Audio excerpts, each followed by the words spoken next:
So now that we are able to use the periodic table and tell how many protons, neutrons, and electrons are present, we now went on to the next thing the periodic table tells us.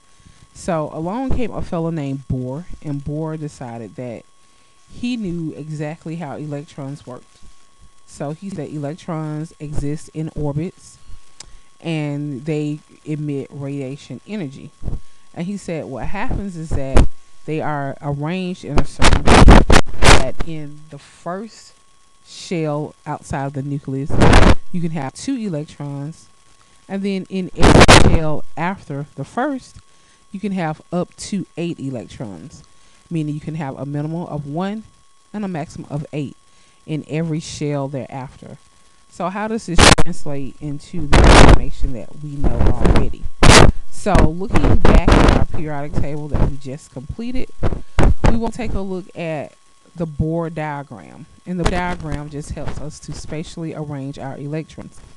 And so, based upon what we've done before, we saw that we had an atomic number of 5, meaning we had 5 protons and 5 electrons in boron.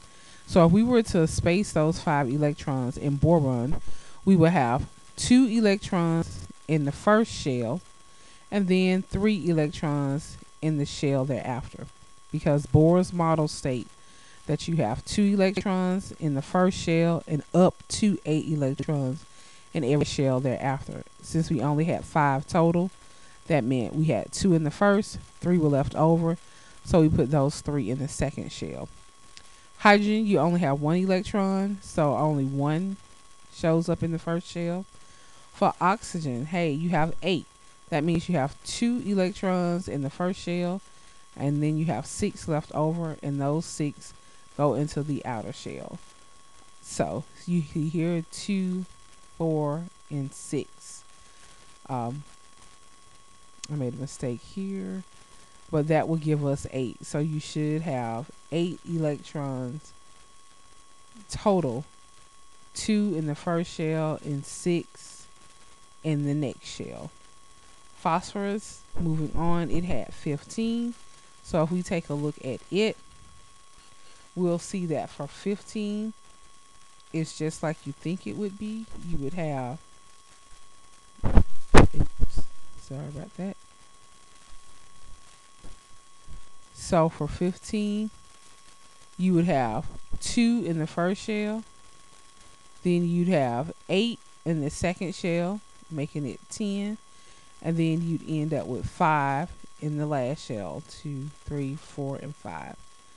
And so again, this is all about spatially arranging the electrons, and you know how many electrons you have based upon the previous lesson of knowing that the atomic number tells you how many protons and electrons. For carbon, we had 6 electrons, 2 in the first shell, and then 4 in the shell thereafter. Remember, everything is a pattern. So Bohr's model says that you always have 2 electrons in the first shell, and then you have up to 8 electrons in the shell thereafter. So here we have magnesium. We have 2 in the first shell, then we have 8 in the second shell. Those what the dots are, and that gives us 10. And then we have 2 on the last shell, and that's 12. So on your exam, you will see a Bohr diagram, and you would have to tell which element it is. And the way you would do that is that you just count up the dots, tell you how many electrons are present, and you know the electron number is represented by the atomic number, and therefore now you know what element you have. And so, being redundant, fluorine is 9, and so we have 2 in the first shell, and that means we have 7 in the second. 18, 2 in the first, 8 in the second, giving us what? 10. So we have to have 8 in the outer shell, giving us 18. The maximum number again you can have is 8 in any shell except for the first. The max in the first shell is 2. Every shell after that, the maximum amount of electrons you can have is 8. The smallest amount you can have is 1. And then helium, having 2 electrons, they go in the first shell. These 2 electrons in the first shell is what makes helium so stable, and the 1 electron in hydrogen, which makes it so unstable. As we see here, argon is a noble gas, and it has this outer shell filled with 8 electrons. And so every element wants to do this. Every element wants to be stable.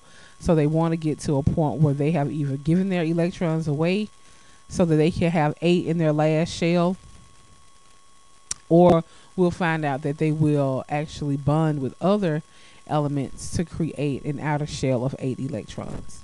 So for this segment, what I needed for you to take away was that Bohr's model says that you have 2 electrons in the first shell and up to 8 electrons in every shell thereafter. And you can spatially arrange these by taking the electrons and following the model, placing 2 electrons in the first shell and the rest of the electrons up to 8 in every shell or orbit afterwards. Alright, so this is the second thing that you needed to learn from your periodic table. I'll let you marinate on that, and we'll move on to the third thing.